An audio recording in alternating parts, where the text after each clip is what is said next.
حضرت عیسیٰ گزر رہے تھے نا ایک دفعہ دریا کے کنڈے کنڈے جا رہے تو دیکھا یوحنا، جس کو آپ یوحنا کہتے ہو اور اس کو انگریزی میں جان کہتے، جان دی بیپٹسٹ کہتے، وہ دریا کے کنارے مچھلیاں پکڑ رہے تھے۔ حضرت عیسیٰ نے کہا آؤ تمہیں میں انسان پکڑنے کا طریقہ بتاؤں، تو یوحنا ان کے ساتھ ساتھ چل پڑے۔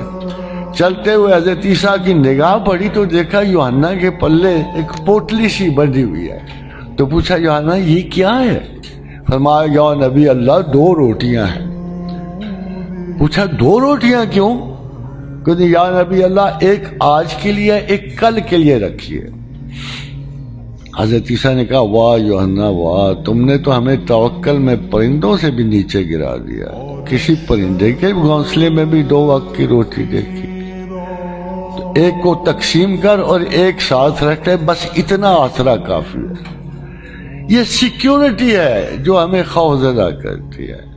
ہمیں خدا پہ اعتبار ہو تو ہم دوسرے دن کا نہ رکھیں، ہمیں تو 1 سال کا چاہیے، بعض لوگ 1 سینچری کے لیے اکٹھا کر، روٹی اللہ کے ذمے، پانی اللہ کے ذمے، آپ کی درستگی ہے کار اللہ کے ذمے، جاب اللہ کے ذمے، شادی بیاہ اللہ کے، اور تم آپ کے ذمے کیا ہے؟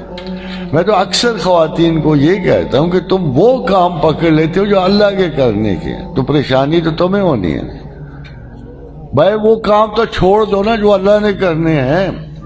اللہ نے رزق دینا ہے تو تم اس کی فکر چھوڑ دو، اللہ نے تمہارا قیام و طعام اور آنے اور جانے کا بندوبست کرنا ہے تو چھوڑ دو نا وہ فکر۔ یہ میں نہیں کہہ رہا، دیکھو آپ کہتے ہیں کہ میں کماتا ہوں، کوئی کہتا ہے میری بیوی کماتی ہے، کوئی کہتا ہے میرا خامد کماتا ہے، کوئی کہتا ہے میرے بچے کماتے ہیں۔ یہ بہت بڑا جھوٹ ہے، اس لیے کہ آپ ہو کتنے، دنیا میں کتنی کس قسم کی مخلوقات ہیں، ان میں سے آپ کا کیا رینک ہے، آپ کتنی مخلوقات کا درجہ رکھتے ہو؟ آپ کو پتہ ہے دنیا میں کتنی مخلوقات ہیں؟ 13 لاکھ، اور 13 لاکھ میں سے آپ کتنے ہو؟ 1۔ اب مجھے آپ خود غور کر کے بتاؤ کہ 13 لاکھ میں سے 1 مخلوق کیسے دعویٰ کر سکتی کہ رزق میں کماتی، اور باقی کدھر جائیں گے؟ زمین و آسمان میں یہ پوری بکھری ہوئی کائنات جو ہے یہ کدھر جائے گی؟ یہ کیا کرتی ہے؟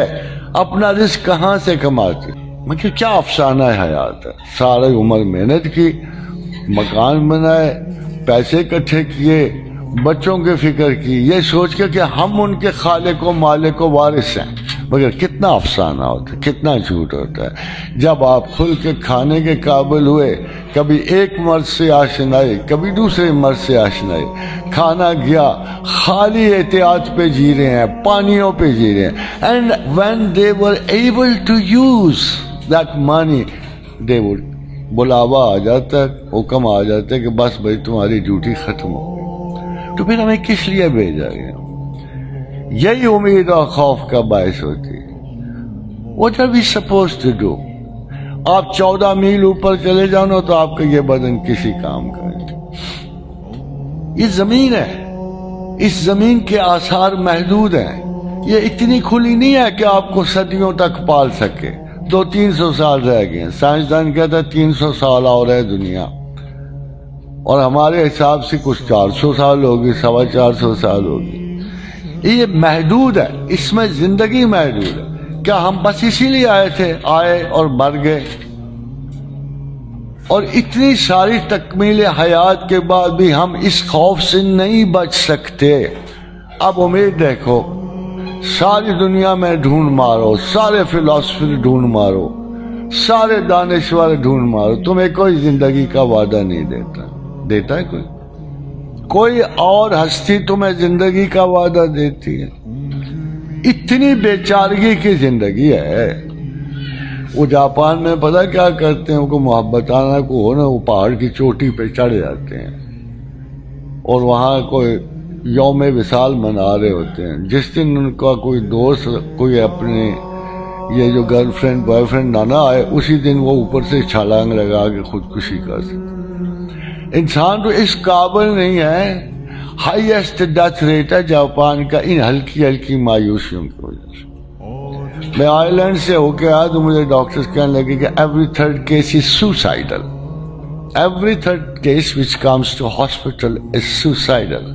اور سوال یہ ہے کہ مرنا آسان کیوں ہے؟